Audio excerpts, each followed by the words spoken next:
سلام و صد سلام به شما هموطنای بامرام خودم. آقا 2 روز مونده به مذاکرات هسته‌ای، به ناگهان شیخ فری به شیوه آفتاب بالانس مهتاب بالانس پرید وسط و با یه فیگور عنتری نژادی حرفایی زد که بیا و ببین. ما آپارتاید هسته‌ای رو زیر بارش نمیریم، ما آپارتاید علمی رو زیر بارش نمیریم.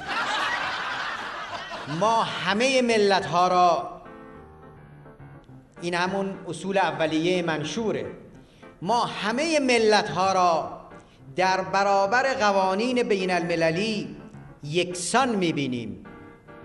کسی برتر از دیگری نیست. ملت ایران زیر بار تبعیض نخواهد رفت. ملت ما، دانشمندان ما، سازمان انرژی اتمی ما،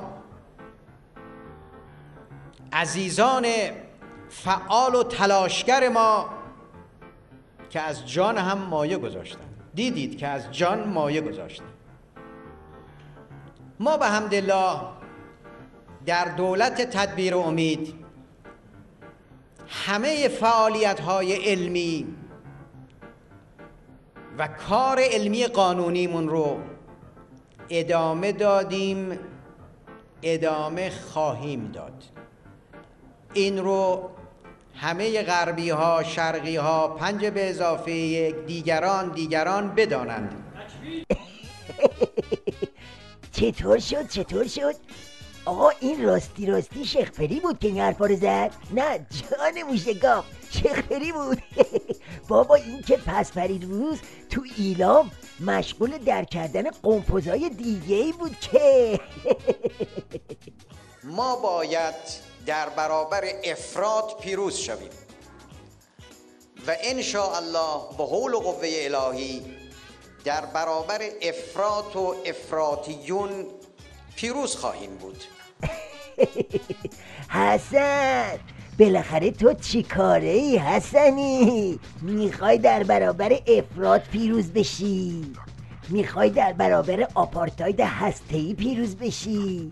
بالاخره چه غلطی میخوای بکنی؟ تو کلید سازی یا بندباز؟ اگه یادتون باشه چند روز پیش همین سوالا رو اون یارو کریمی قدوسی تو استبل مجلس از جواد ظریفم پرسید.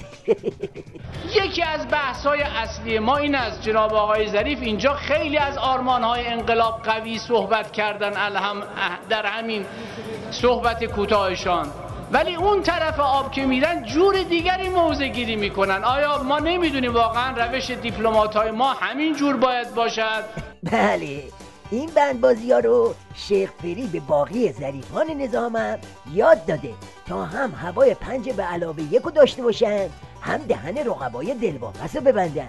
جالب اینجاست که عظما هم همین روش رو در پیش گرفته، منتها بندبازی عظما هم فضاییه هم ولاییه. خامنه ای صبح امروز با حضور در ستاد فرماندهی نیروی هوافضای سپاه پاسداران انقلاب اسلامی به مدت 2 ساعت از نمایشگاه دستاوردهای این نیرو بازدید کردند. بگی منو. بابا سید علی بافور که دیگه نمایشگاه هوافضا نمیخواد، تو همون بیتشم میتونه منقل رو بپا کنه و 2 تا دود بگیره و بره فضا. خب حالا ببینیم چیا گفته. من متاسفانه میبینم در خیلی از بخش‌ها مدیران ما این پیام رو نمیتوانند بگیرن، پیام توانایی را، پیام اقتدار را.